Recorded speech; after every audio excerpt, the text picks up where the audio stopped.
All right, we are back for our final segment tonight. Thank you for coming and joining us this evening. We've got Shani, MJ, Dan, and myself working around our lovely Brady Bunch circle. It's kind of special. We are special. You know, it's kind of like the Waltons and Brady Bunch. Okay, you could say something from this century. I know. I was like, hi, John. I don't know if everybody knows that. Full House. I mean, that's a little closer. What, Waltons? Come on now, don't you? Oh, that, yeah. Waltons were like black and white TV. No, was that Good Night, John Boy? Was that the Waltons? Yes, that was good. That was okay. Good night, John Boy. Good night. Yeah, black and white would have been Bonanza, but I didn't go there. Wow. That was what, Hoss? Hoss, Little Joe, yeah. Little Joe. Yeah, and Adam and Paul and the cook. You understand, I have like late night hours, so I just look through The cook was, I can't remember. Hop Sing might have been the cook. Oh, see, now we're just getting into bad trivia. I've been setting my trivia, though, because, you know, there's going to be a rematch coming up, I'm betting. I've been thinking about when to do this. Somehow I don't think that's going to be one of the questions. Just a hunch. I think for the next one, maybe I'll throw in some absolutely random non-DJ questions just to test some people. Oh, we're going to be asking questions about Megaseg. You said non-DJ. I said non-DJ. Dan. I had to work it in. Work it into the beginning of the show. Is the non-DJ used to DJ? Oh, if you're just joining us tonight, we've had a couple of shows this evening looking at... The first show went in the direction we were talking about some add-on software with a photo, and then Joe showed that really cool new DJ podium he's got coming out, and we kind of got sidetracked with that because it was a world debut. It's the first time he showed us prototype, and this is something that's going to be shown at Mobile Beat Las Vegas here in a couple of weeks. So very cool gear for the DJs who want to have a unique look and want to stand out with their design and such. But yeah, we kind of got a little sidetracked with that this evening. So, but that's good. But that leads us to tonight's topic for our discussion. And it's one that started, with a conversation. I was DJing a school dance a couple weeks ago, and I had set up, and I had added some new lights to my setup, and I'm standing next to the lady who's the main chaperone for the dance, and talking about why I chose these lights and stuff, to add a little bit more wash color to the room. I said, I tried to keep it simple too. I said, because, I don't want to make a whole lot of tear down and setup time. And I said, I have a friend of mine who does a lot of gigs, similar to the same size, but takes full trussing and all this lighting. And she's like, holy cow, how long would that take to tear down? And I'm like, it probably takes him at least an hour. And she goes, I'm not going to wait around for him to tear down for an hour. So it made me start to think about, are we doing too much for certain gigs? Because I'm a firm believer in I don't know if I want to drop this discussion now or later, give you something to think about, but do you want them to get more money, get more for their money, or for you to get more for your work? And I think we'll talk about that a little bit later. Yeah. It's a level of value thing here, but we're basically going to talk about, are you taking too much? And I take a super simple setup. It's super clean, super easy. I literally am 30 minutes in, 30 minutes out, and that's it. It's in our contract of how much time we need for our setup and our strike. So that's in our contract that we need 2 hours, whether it's like the basic system. It's just in our contract that we need that, because we never know when you fall into like weird situations or there's people else at the loading dock and things like that. So if that woman would have seen our contract and we still had a basic thing for her, like a basic package, she probably would have freaked out. Like 2 hours. She probably would have been like, that's okay, we'll get another DJ. Right. Very much so. Right. Which we don't charge for it. It's just in our contract that, just so you know, like, we don't know what you're adding on at the last minute, and we can't change a clause at the last minute after you sign it. We can actually add extra stuff to the package, but are we out before 2 hours? Yeah, if it's our basic package, we are definitely, like, my guys do not want to hang out, and they want to go like get their burrito and go home and stuff, so they don't want to hang out there. But but it is in our contract that this is what we need just in case we do have the extra equipment. So she definitely would not have been happy if she even would have read it. A lot of people don't even read those clauses. They don't. That was one of the things that I've talked about a zillion times, is that when I used to tour, my booking agent had us put something strange in the contract and asking for it. Something just so weird, just to see if they would come back and go, what is this? And very few people ever read it. But basically, I'm looking at it as billable time. For me, the way I look at my business, anything I do for a gig is on the clock. Yep.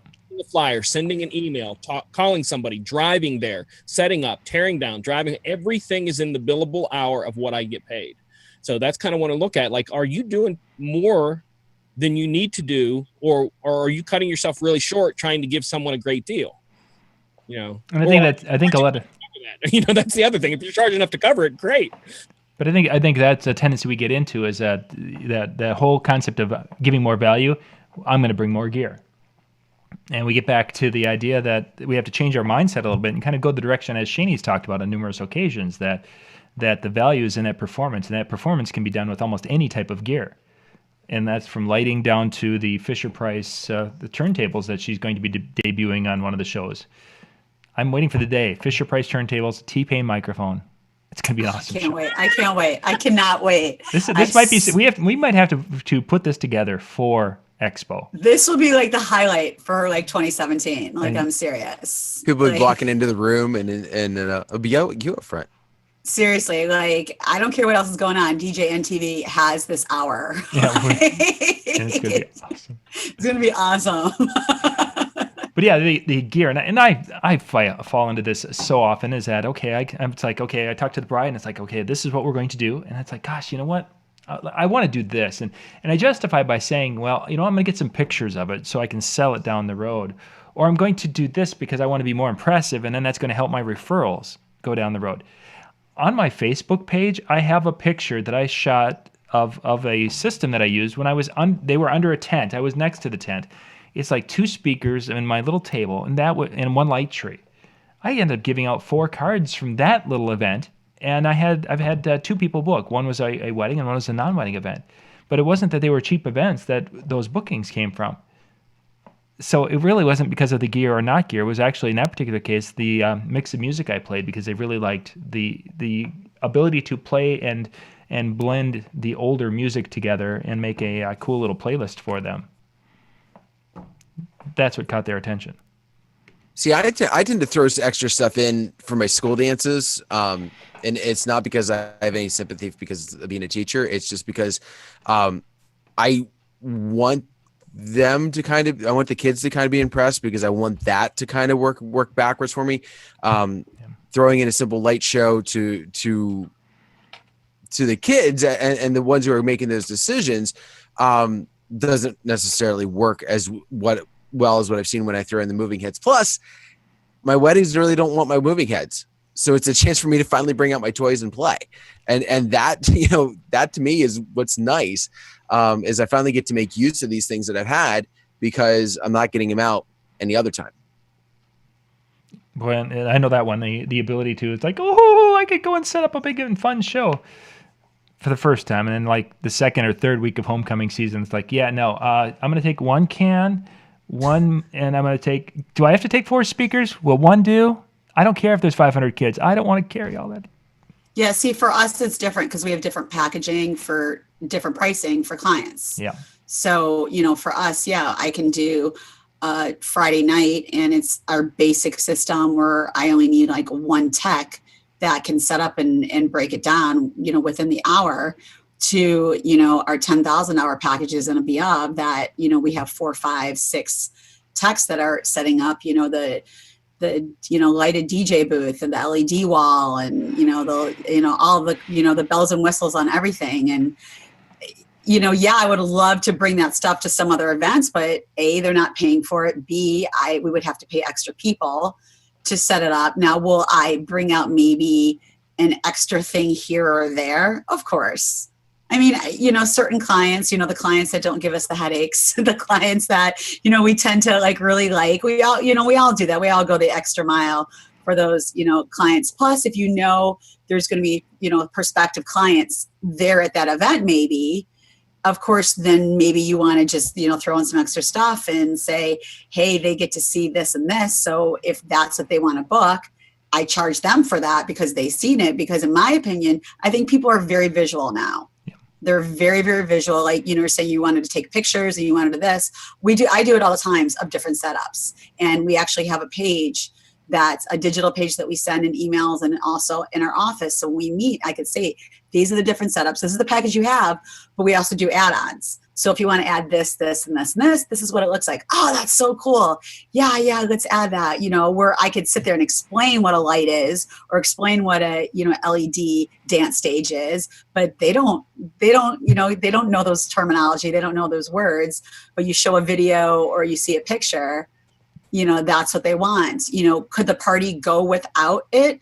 Of course it could. You know, we talk about that all the time. You know, if we came with just the basic stuff, is your talent can do the party, but we all like to, you know, have the bells and whistles. I think it makes us feel better too when we're working an event, when we have the extra stuff. And I know, you know, clients appreciate it, but then again, you know, the setup, the breakdown, do you want to put those extra hours in it? And, you know, and we were talking about that. Here's the way to look at it. I was mainly looking at it as the way that the other guy and myself do dances. So let's say you're doing a small school dance and you're making less than 300 off of it. Mm-hmm. Which we do. Yeah. So how much are you taking? Here's the thing. For us, it's different again. Again, we're in a different situation because for us, because we do a lot of bar mitzvahs, if we think it's a school that has a lot of Jewish kids at it, if we think it's a school where we're going to get a lot of clientele for us, it's worth it for us to put additional staff. So, I mean, like the staff we're putting on, that already is the money blown, you know, not without even any equipment. But for us, if we're putting extra dancers, bringing some bells and whistles, we book one mitzvah from it, that just paid it all off. Right. So those type of parties is different. Now, no disrespect, but if I'm doing a Catholic school, you know, in a basement, that we know, if anything, we might get a birthday party from it or a quinceañera, you know, something that's not, again, that's going to be maybe a $500 package or another $350 for one of our younger guys to do. No, like I hate to say it, but no, my company is not going to bring out the bells and whistles. We're going to bring the bare bone to cover whatever, you know, we cover. And then hopefully then also who's working the party can also set it up so we don't have to have additional tech on the party. So yeah, I mean, for us, we'll do that and we kind of assess it to see how we want to go with equipment. Like, oh, we added some extra stuff, or what you see is what you get. That's your contract.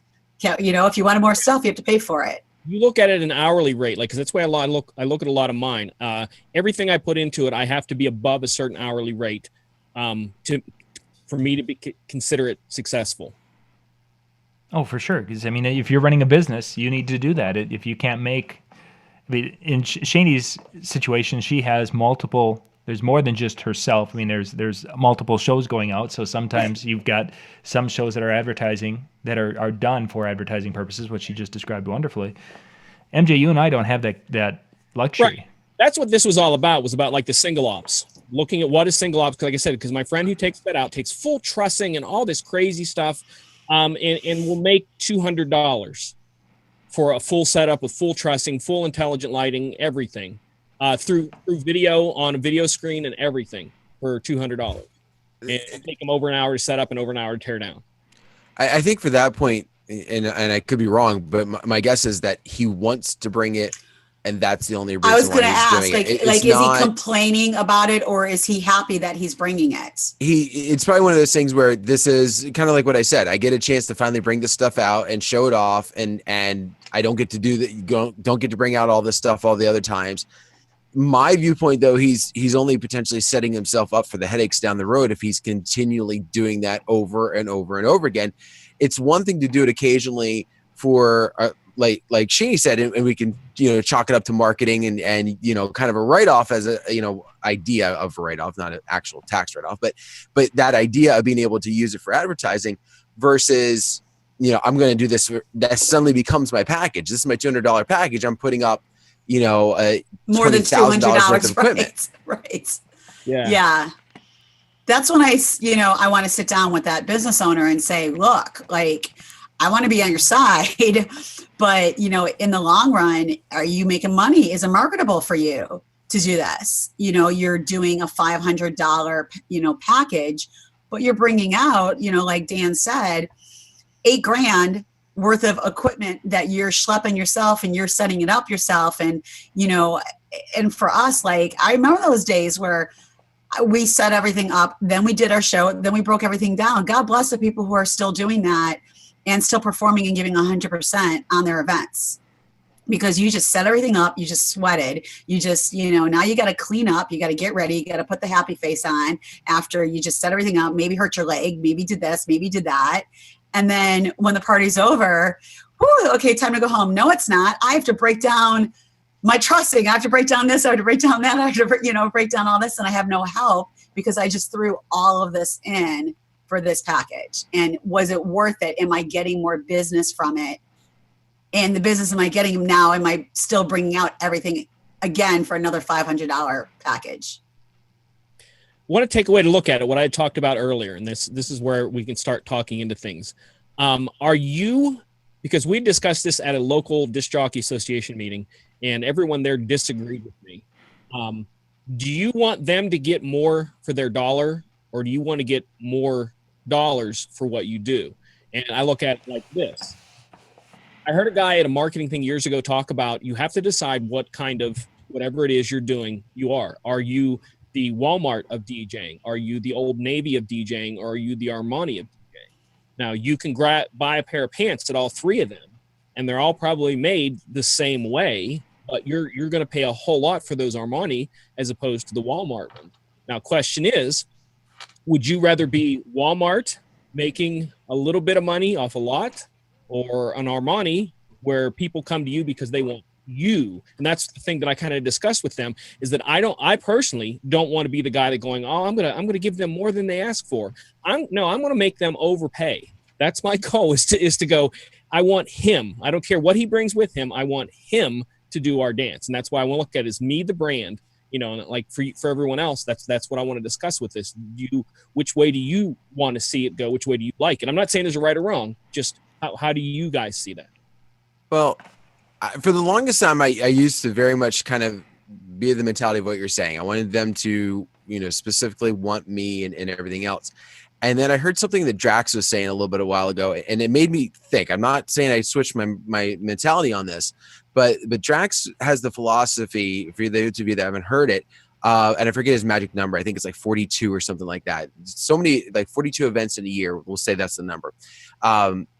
As being the magic number, because if you're not getting that number of gigs, then you're not reaching the number of people that need to see you in order to then want you. And so if you're getting that number, then you then raise your prices so that you become the Armani, if you will. But if you're not getting that number of gigs, then you back yourself off so that you can get those number of exposures. I like the thought.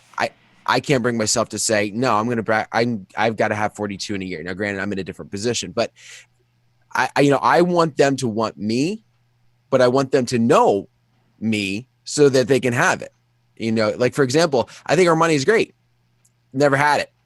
I've never been exposed to it. So it's a name, not going to make me want it until I could get exposure to it. So you give me a Groupon, maybe I'll go ahead and get those Armani, and then the next time I'll want it.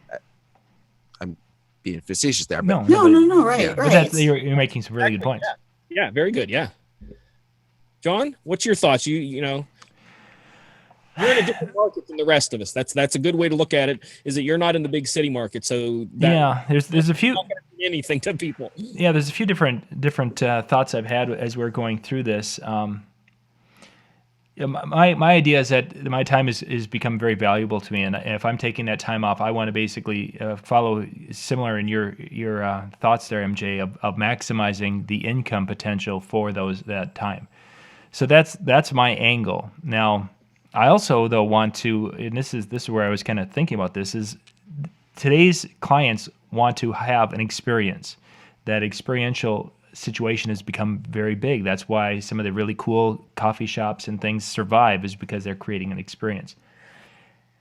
Can I maximize my dollars per hour and not be killing myself setting up? Because as you mentioned earlier, there are some venues that if you have that, that's a quick way to get on the blacklist. Is one of the quickest ways in our area is to not get your butt out of there in time.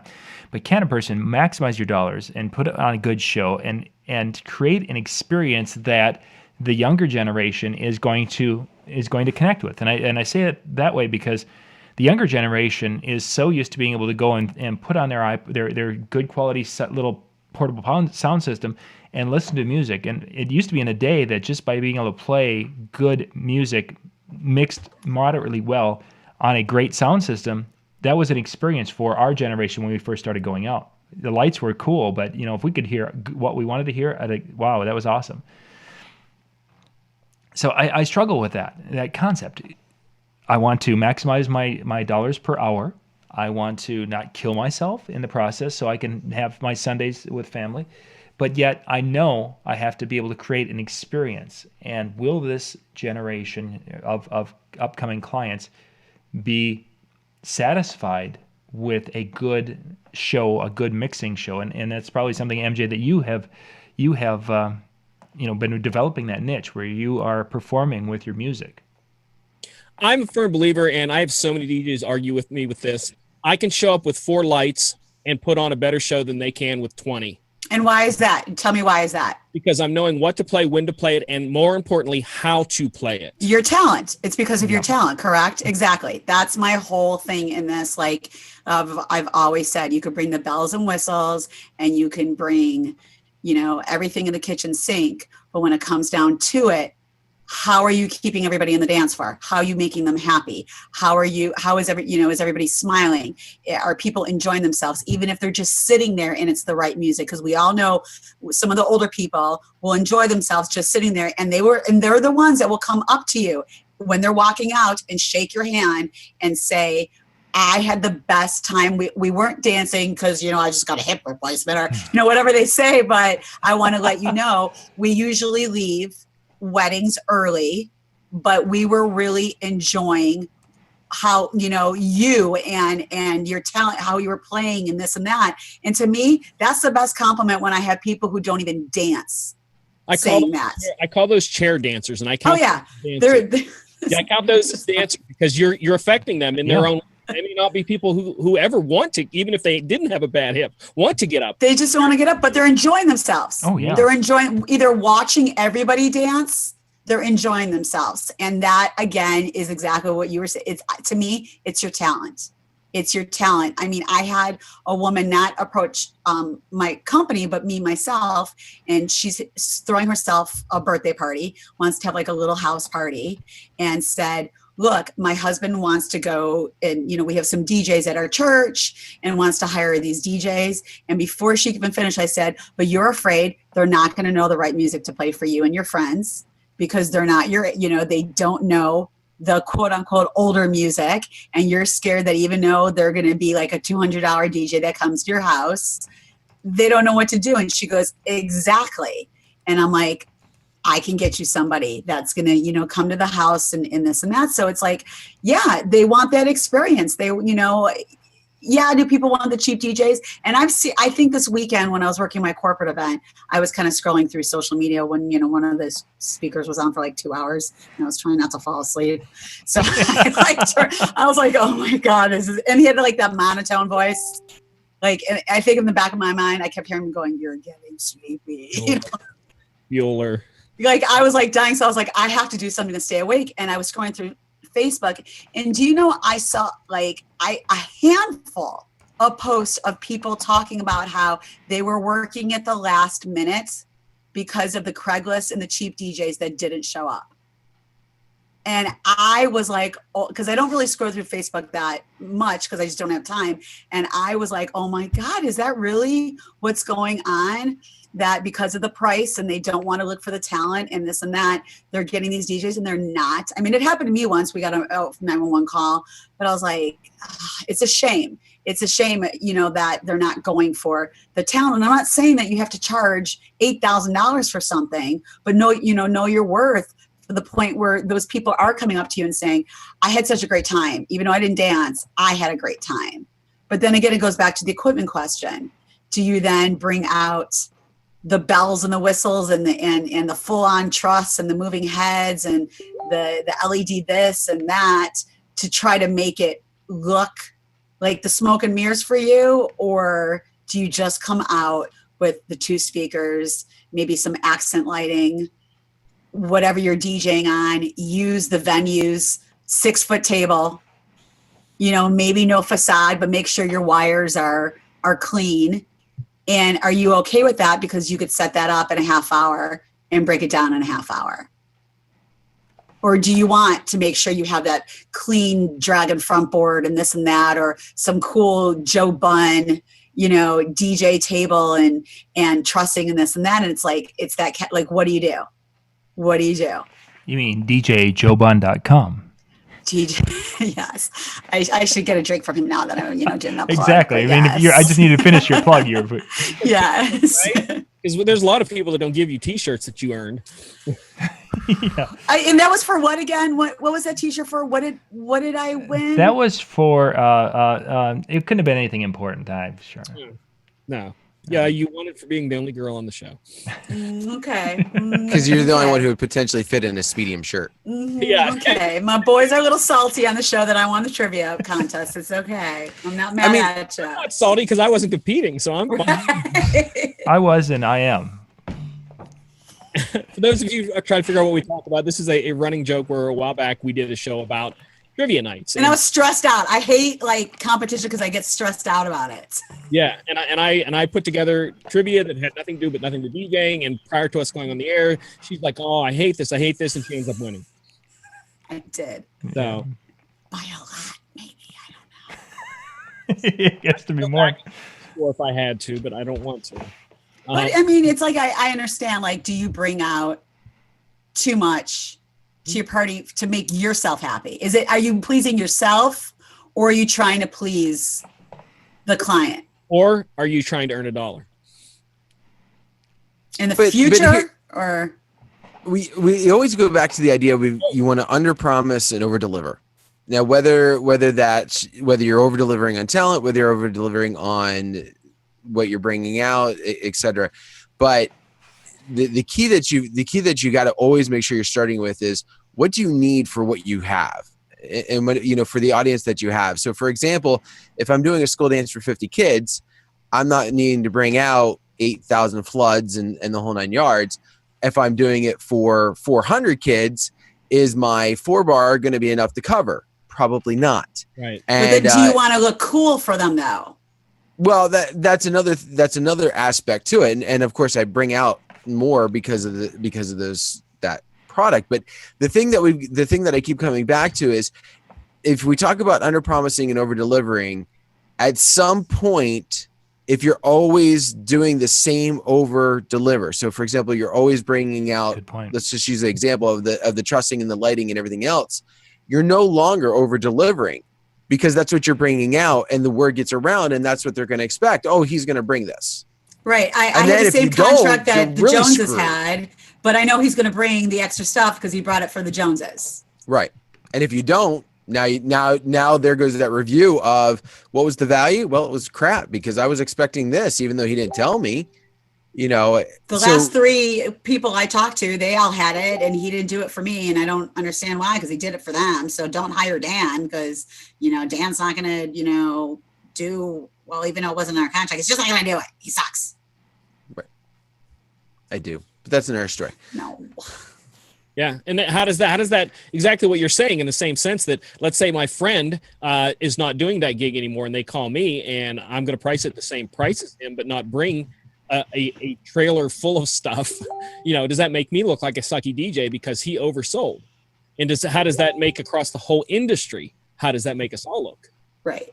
Which is what I deal with every single week. I deal with, especially, we just had one of the biggest party planning showcases here in Chicago, where it's over, I think, 300 vendors, every DJ company, photographer, videographer, venue, a caterer, all that kind of stuff.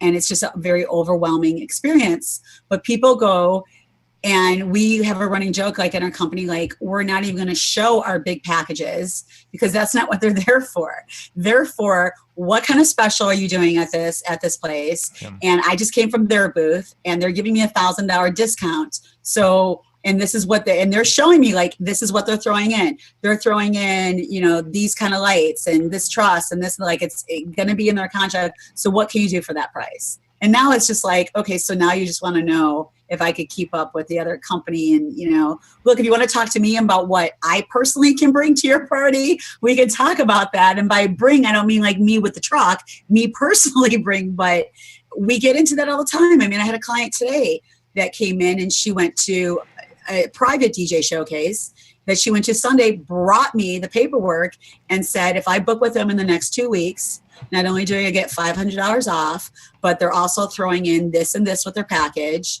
with the $500 off. And I said to her, that's awesome. I hope you have an incredible event.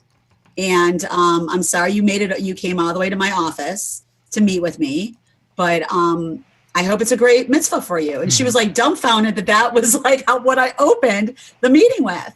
And I said to her, I cannot beat that price. I cannot do any better than that. That is incredible that they're doing that.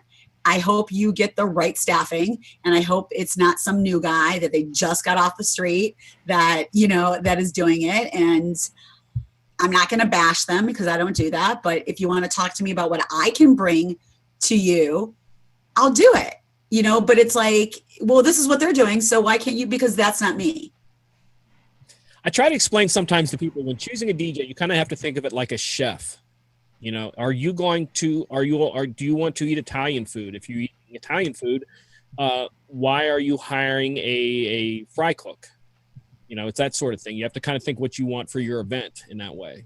So if they want, because I had a friend of mine several years ago, which I've known this family forever, and the daughter was getting married, and she's like, we just have to have you as a DJ.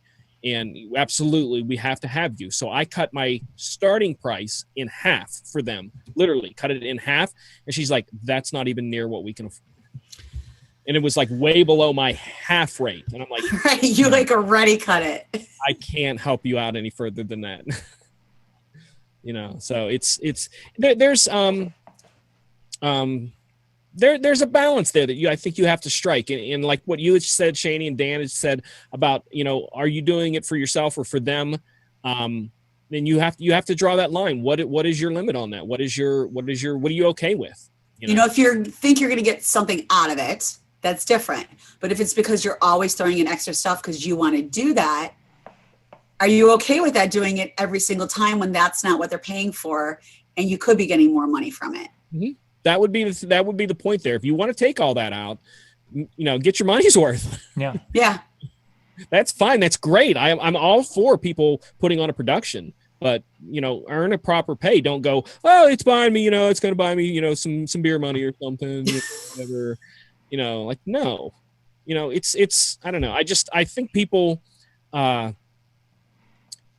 you need to value what you do more, because you have to look at other contract employees, because that's basically what we are. We're contracted employees, like a plumber or a carpenter. We get hired to go in somewhere and do work.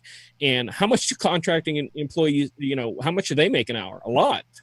And we have to think of it that way, because the other night it was the small school dance. And I counted how much money I had brought out for these small school dance. And I'm like, holy cow, that's a lot. You know, and it was a tiny bit, so I can't imagine what someone else brings that brings a lot. Everything cool, Dan?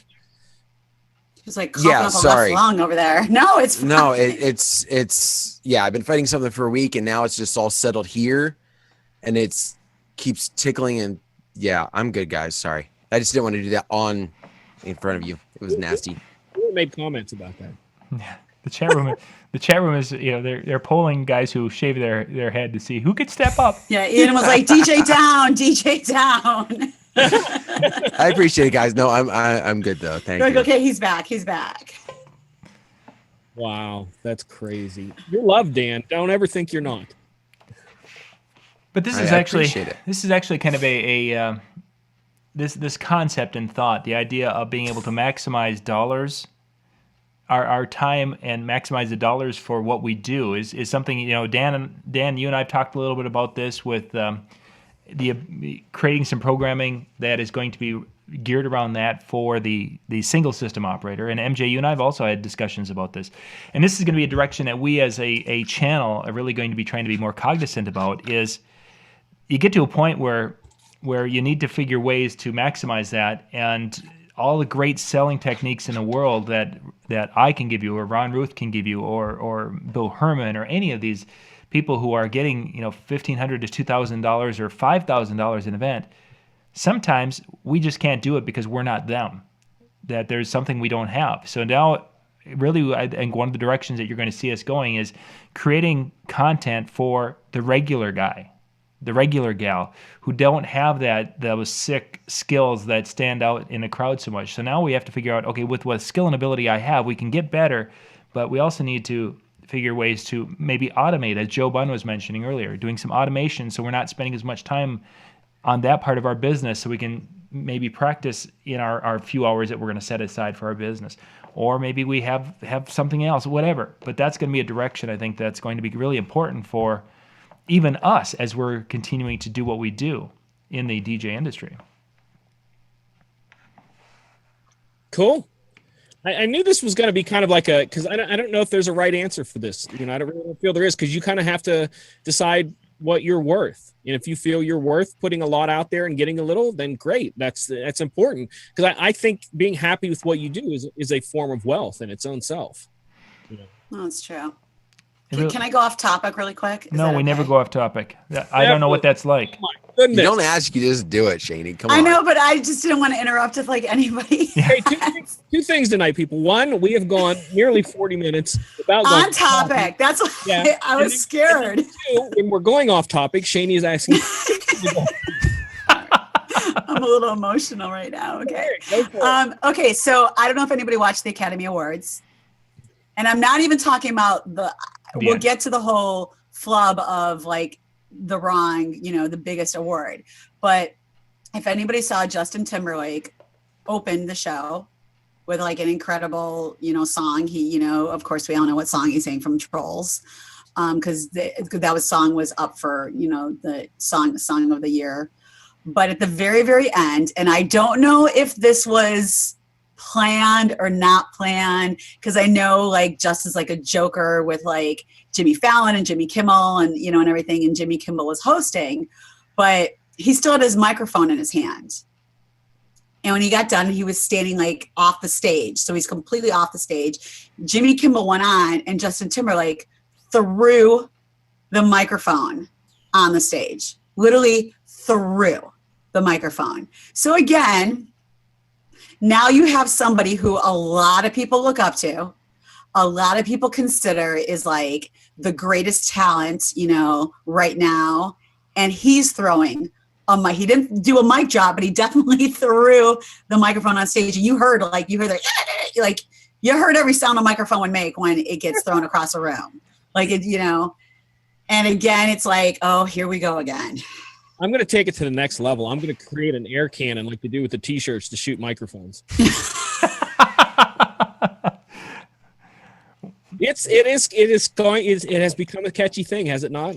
I mean, that's the thing. I mean, for Justin Timberlake, who knows and has been, in the entertainment world since he was little with the Mickey Mouse Club, we're going way back. Come on. It was his own personal mic that he was using. He wouldn't have done that. So it's so it's okay for him to do it. I could drop it. I could throw it. Hey, DJ, here's your microphone back. And, and just throw it across the room or something. It just gets me. And I know we were talking about, get cheap microphones, get this, get that. But is that what it's coming down to? That we have to, put it in our contract or have mic dropping clause. Yeah, the mic dropping clause. If anyone of your party, including anyone who's invited or crashes, what do you have to do to not have that happen? It's just who would have thought somebody like a Justin Timberlake would have done something like that? There was an episode years ago of a show called Arsenio Hall, and Chris Rock was performing on there, and when he left, he dropped the mic. And the next time he was on the show, Arsenio was like, "Man, you broke my mic last time you were here. What's up with that?" And he's like, "Oh, I'm sorry, man." He pulls out a big wad of cash and just handed him money for the mic. He's like, "Yeah, I got that. Sorry about that." You know, it's a thing that we have to deal with. Period. It's going to happen to us at least once in our lives. So, and as Howie just said, we're going to talk about that tomorrow night because Howie's got a solution for this. That is why, Howie, I brought it up for you. Yes. So everybody could be like, yeah, how do we handle it? I'll be like, tune in tomorrow night at Howie. 10 o'clock Eastern. Nice Howie cover. is Howie. joining Brian and I, and he's got one of the greatest solutions. And one of the things you'll learn as you get to know Howie. Howie is a super nice guy, but he's a very positive person. And some of you were in the chat room and in prior chat rooms have talked about, whooping Justin Timberlake's butt. Yeah, Howie's Howie's not that guy. You know? Howie's the positive guy, the friendly guy, and he's got a great solution that we're going to talk about tomorrow night. So there you go. That's why I brought it up and went off topic. Shanie's getting sponsorship from no kidding. Who else is she gonna be dropping? I'm gonna have to check the schedule next week to see who else is speaking and do a few. Yeah, exactly. Before the goodness, she's got this down. But anyways, so of course, if you haven't been anywhere near social media or TV or a newspaper or a magazine or know what happened for the very last award, the biggest award on the Academy Awards, the Best Picture award, there was a complete and utter mess up. And which leads me to, again, an MC on a microphone, when you say the wrong name or you mess up somebody's name, or you just screw up on exactly what you're about to say, whether it was just a normal announcement and you just get tongue twisted, how do you bounce back from something like that? I mean, what happened yesterday was huge because if you didn't see it, the whole entire cast and crew and everybody from La La Land literally was on stage holding their Emmys, like the Academy Awards, they are holding them, and they literally had to take them out of their hand. Now, me, I would have just ran off the stage, like Forrest Gump style. Run, Jenny, run! Like I always say to anybody, if you ever see me running, you don't ask questions, you run too, because Shani doesn't run. So if I'm running for a reason, you just run too, because some shit's about to happen. But yeah, I mean, like, I would have just been like, deuces, and would have just taken my little statue. Like, you called my name, you can't take it back. Like, yeah, like, you called my name. Like, I joked around with the whole, Steve Harvey thing. Like, you put that crown on me, good luck getting that crown. You have to get another one for her. I'm fine with that. But you ain't taking this crown off my head. Like, I will fight you on the stage in my heels, like, for this crown. But I mean, it's like, how do you bounce back from something like that where people aren't going to talk crap about you? Like, well, the wedding was great, but oh my God, the DJ totally said the wrong name, totally did this, totally did that. And how do you face it where you have to come back from that? And it's like, that could be, I know we talked about it on a couple shows ago about all that, but it's just, I mean, and then people, of course, are saying like, oh, it was staged. It was staged because, of everything going on right now. They just wanted to add more hype to the Academy Awards. Nobody really pays attention to that show as it is. No. I mean, I'm not going to lie. I wasn't watching. I had to watch. I didn't. The reason we're talking about it is because someone screwed up. Right. That's why people were saying, like, is that what really happened, that somebody screwed up and now it's all over the place? I'm thinking Steve Harvey planned it because now his name is back in the news again. Well, it's funny because Exactly. Jimmy Kimmel did say, I blame this on Steve Harvey. Is he here? Like, I blame that he did this. It's the new mic drop. Say the wrong name. Yeah. Yeah. Oh, too funny. Again, we're always taking topics. Like I said, this one came up because, like I said, the conversation I had with that chaperone of the dance. Oh, yeah. The dance. Good, MJ. That was, somebody had asked earlier about the time for Rip Down. And that's something actually I've run into numerous times here. I've got one venue that gives you 30 minutes from the time you shut down that you have to be out the door. It's a smaller venue for weddings. So it doesn't matter what you're bringing. Right, but it's a smaller venue, so you can't bring a ton of stuff. to begin with. Okay. One of the nights we did have my DJ system, and we had a photo booth there. I was going to say, what if you brought extra stuff that's not DJ We had to stuff? break that. We had to be done and out of there by 12:30. I could DJ up until midnight, but the photo booth and all the auxiliary things that we would have had to be broken down starting at 11 o'clock. So he knocked the photo booth down at 11, and then at quarter to 12, he started taking down. We had some lighting around the room. This is before up lighting, but we had some a couple of spotlights that were doing some weird things around the room. Just some pins, the little 30 volt 6 watt pins. We had some of those around there. So he took all that down. So for the last, come midnight, it was just basically rip my DJ gear down and get out of the building. So it's not a certain time you have to be out of there. It doesn't matter what time your event ends. You just have a half hour no matter what. Well, a half hour or 12:30 is, and I've got another venue that's a 1 o'clock. You have to be out of there by 1 o'clock. Because my question is, do you then say that to your client and say, Yes. look, I want to let you know I need at least an hour breakdown. I have to. So you have to end your wedding at 11 p.m. I'm sorry if you want to go to 11:30, 11:45, or even midnight. This is the venue. We have to start it early then. Do you ever say that to your clients? Well, in that particular case with that golf course, there's no way. It's when the music ends, you have 30 minutes. The clock starts as soon as that last song. It's like a game show. It is. It really is. So you have to be ready. You got the Benny Hill music playing. Well, so that's DJ style. Yeah, you can't. That would buy you a little bit more time. And as the conversation does go with the couples there, is that the last slow song. I know this is incredibly rude, but I've got to start knocking some stuff down because I've got to go and I've got to be out of there. And truthfully, I'm no longer recommended there because I couldn't do it the last time. I was like 5 minutes late, and I apologize. Well, what about those venues that while the party's still going on and the wedding's still going on or whatever, their staff is breaking down, taking the tablecloths off the tables, so ghetto style because they don't want to pay their staff anymore.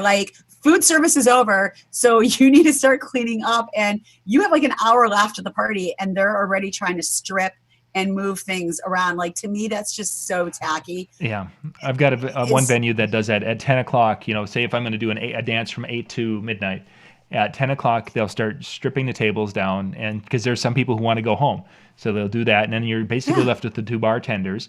And then, just brown tables that look like they've been through hell because the tablecloths are off of them. They're beat up. And then at 11 o'clock, the people are kind of slower. They're all out on the dance floor. So then the bartenders go around with their 5-gallon buckets and they start taking drinks off the tables and clearing the tables. And then it's like, oh gosh, that kind of kills the party. And then I love the ones where classy. At 11:30, we go till 12 o'clock, 11:30. Can you make an announcement for last call? And it's like, okay, so really you're going to shut down the bar now? Yep. You're going to be shutting it down. So for the last 25 minutes, they're not going to be able to go buy a drink. Not that we want to continue to get them liquored up, but what a buzzkill. You want to have the option, right? Yeah, what a buzzkill. So now it's just open until the party's over. They've got to go either drive somewhere or they have to go walk across the street in that particular case. And it's like, yeah, that's not going to work. So that one actually is connected to a hotel where they like to do that. So what they'll do is they go back to their room and they'll go, oh yeah, we're going to go up to our room and we're going to go grab a couple of drinks. So they'll go grab something and they come back at 11:58. Woo! We're here to party. Yeah. One more. And it's like, no. You're like, no, I have a half hour to break down. Sorry. That one is the 1 o'clock. And what happens is the bar staff will be there. They're gone. Say we end at 12 o'clock by 12 or whatever, they're gone. And then we have security guys who stand there. But in that particular case, they're like, as long as you're out of here by 1 o'clock, we're okay. So that's better than half hour is I don't care what equipment you're bringing to put just that time limit and you got to break down stuff while a party's going on because of that. Oh, and then you have people that want to come up and talk to you and they're like, hey, thanks, you did a great job. And yeah, you're like, great. Sorry, I got 27 more minutes. Can you walk and talk? In fact, do you know how to tear down trussing? Speaker. Right. Yeah. Can you carry this? Can you help me with this bag? Do you not just see how the bag works? And if you could just put it right on the speaker, I can just go back to this trussing now. I just love when the fact that I'm trying to get out or trying to get my trailer moved up and they're loading all the presents into the vehicle. So I can't get near the door to even get my bags and everything it's like in Uncle because Johnny's, heaven forbid I actually have a place to put my stuff inside. It's Uncle Johnny's car. My trailer. And 4 people are still trying to figure out how to put everything in Uncle Johnny's car. Yep. You're like, can you just... So tomorrow, now, are we going to be opening the gifts for breakfast, or are we going to do that for? So is everybody coming back to my place, or we need to go what ask. are we doing? Why don't you run in to go ask your mom, and we'll find And out. you're standing there like, And it's like, okay, come on. Uncle Johnny. I can't take the cart past your vehicle because and I can't get that. So And then they're like, you were awesome. Then they sit there and have that conversation with you. And you're like, yeah, thank you. But Uncle Johnny, can you just, that Cadillac that's too big for you, can you just kind of get it over a little bit? Yeah. That way you shouldn't even be driving the Cadillac, but just drive it that way. Just a little bit. I used to play Frogger, but it's not going to work here. Not as young as I used to be when I could frog. Now I just croak. Yeah. See what such a riveting conversation. Just took that in a whole different direction. It was a riveting conversation. You owe me $1 for that one. Yeah. So yeah, some of the venues that's since like Howie and many of us have been into this for a long time, and you've run into some good venue managers and some poor venue managers and some good and bad, across. But it gets to that point now as I'm getting a little bit older and less interested in having to struggle with some of these venues. And it's like, no, I'm sorry. I don't perform there anymore. And it's not only for my sanity, but they're not happy when they like the one venue, in order to really do the venue properly, it takes the lighting around the room. It takes multiple light trees. It takes some moving heads to really create what that room needs, because it can make that room awesome. And that's the kind of stuff I want to sell to my bride and groom, is the awesomeness of that room, because it creates an experience for them. And yay, rah, rah. But the venue staff are like, yeah, can you get, we got to change this room over tonight. So, can you be out of here in 45 minutes? It's like, no. Because first off, my trailer's over there, and I've got about 175 feet they don't of care. hallway to get there. They don't care. And I can't extend the rock and roller all the way out because there's a really tight corner I have to make to get around that one door. So it's like, dude, it takes me. So you're going to do it, right? Yeah, exactly. So 40 minutes, you can be out in 40. Because, we got our guys coming here, and it's like, no. To use all the other part of the room, and maybe I'll be done in time. Yeah. And you don't want that stress. I mean, it's just, it sucks that we have to deal with that. I've actually worked on, when I do my system and I set it up and everything that I've done, I've really worked to pare down and really work on the speed. I've done, my quickest teardown was 10 minutes. I guess what I'll call my simple system. It's my 4-bar, it's my system and 2 tops. I didn't have a sub out for that particular event. 10 minutes. What I average on that simple system is probably 20 to 25. That one I was able to actually have my car 4 steps from where I set up. Oh, I love that. It was like boom, boom, in. Like, so I could back it up that close. If I have to move it, it takes a little bit longer. But I purposely have patch panels. I have, everything in one rack, and cord wrapping. I've gotten down to kind of more quick science with it, and throwing it all into the same box. And if I can have my bags nearby, I can do it in 20. And again, this isn't doing uplighting. This isn't my photo booth. But it just sucks that you have heads. to have that in the back of your head, that as soon as this party's over, like, I don't have time to decompress. I don't have time to have a conversation with either the client or somebody else that wants to ask me some questions that might be a prospective client. I got to get out of here. Like, I got to just grab my stuff and make sure I'm out of here so I don't deal with the backlash. Like, it sucks that people have to deal with that. Mm-hmm. But I mentioned this in the chat room. One of the things that has done for me, it's actually gotten me put on some lists. Like, I'm not, reverse of the blacklist because I'm taking too long. They recognize that I basically take care of my stuff and I get the heck out of there, and I'm not dilly-dallying. Even if so-and-so is talking, I'm wrapping a cable that maybe I was going to wait until I brought back my bags, or, I've got every little last thing that I can take care of, and I'm out the door as quick as I can. They're not even done taking the stuff off the tables. And I beat some photographers out of the venues before. And that's pretty fast. But it's gotten me on some lists because I've taken the time to do that. Now, again, if it's a larger setup, there's just no way it's happening. Right. So you guys ever have the shows where you're either setting up or tear down, either one, but it just seems like, typically I can do it in 20 minutes, half hour, 45 minutes. There's just some times when you're doing it, it's like it seems like you're making one step forward and two steps back, and it's taking for absolute ever to set up the show. It's like, this doesn't take this long, but I've already been at this for 45 minutes and I'm not even close to done yet. Yeah. It always seems to be the shows where I have the least amount of time. like I've geared myself so much time, to do all this setup, and then all of a sudden I'm just like, okay, I've got an hour because of whatever. I've got an hour, and it's like 45, and I'm like, I'm still in my setup clues. Like this, no, come on, we got to move. And of course, it's just me at that time, so I'm yelling at myself. But, Right. You're talking to yourself about. Come on, we gotta go. What are you doing? Yeah. Well, cool. We are at 10 o'clock Central, 11 o'clock Eastern. Dan has got to get up and save the world tomorrow. MJ's got to maybe leave the house tomorrow. There's groceries somewhere. it might be kind of nice. You could ride. What? It's supposed to be warmer tomorrow, isn't it? I Warm got enough to ride. out Friday. I worked my whole week last week to get everything done that I had to get done. So I had Friday off aside from DJing Friday night, and we put about 100 miles on the bike Friday. Oh, nice. Oh, wow. It was just like, it's all done. I'm leaving. Nice. But yeah, no, it's all good. Lots of stuff going on.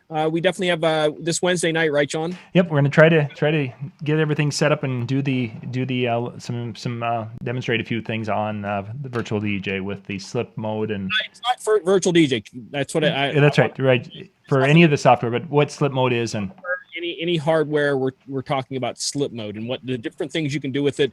And in the sense that I was playing around with it, I found some even stuff that I didn't even know I could do with it. I'm like, holy crap. Yeah, good. We can get both cameras freaking working this time. That's what we're after. So that'll be Wednesday night. Tomorrow night, starting at 9 o'clock Eastern, we have Ben Stowe. And Ben Stowe is going to give you 10 things to look for when going and buying your next sound system. It's like, Ben, give us the list of what is important to be looking for. So he's going to be doing that. And then at 10 o'clock Eastern, Howie's going to be on with Brian and myself. We're going to start off talking about Howie's solution for the mic drop. And then Brian and Howie and Howie probably doesn't even realize this yet, but we're going to be talking about creating your workspace for DJs. You guys have seen Brian talking a lot about that, and I've created a couple of different workspaces and such, and Howie, I know, is the kind of guy who would have done something like that. So we're going to talk about that a little bit and share some thoughts and ideas with that. Wednesday, we'll be coming in and doing our demonstrating of the slip mode and some things with that. And then in our our socially mobile section, if you guys didn't get last week's, by the way, you need to go check that out. Jared had talked about Google Keep. I didn't know anything about it. Oh yeah, love that. Oh my gosh, that was fabulous. Yeah. That was worth the price of admission. And it's free. And it's free, so that was even worth a bit more than the price of admission. But just one aspect of that, Lori and I have got the shopping list thing. Just that's fabulous that we can keep that between us. But anyway, this week we're going to be talking about Instagram pods, and I just blanked. I don't remember what the other one was. But yeah, this guy, Jared, knows a lot about social media stuff. So if you're wanting to get a flavor for some of the new stuff out there, you got to catch us Wednesday night at 10 o'clock Eastern. Yay. Yay. Oh, tell everybody who the British guy is behind you, John, on your album, if they can't see it. Can't they see Phil Collins? Well, they might not know the album or. No, Jack. I mean, this is a classic. That's not Phil Collins. That's a lead singer from Genesis. Oh, okay. Oh, yeah. You know what? That's my bad. Yeah. That's so my bad. You are correct. Yeah, that's so my bad. Way different. My bad. The other side is the other guys. My bad. Yeah. Oh, well, very good. Thank you guys for being with us tonight. We will be back again tomorrow evening, and then, of course, back again next Monday night. Have a good evening, everyone. Good night.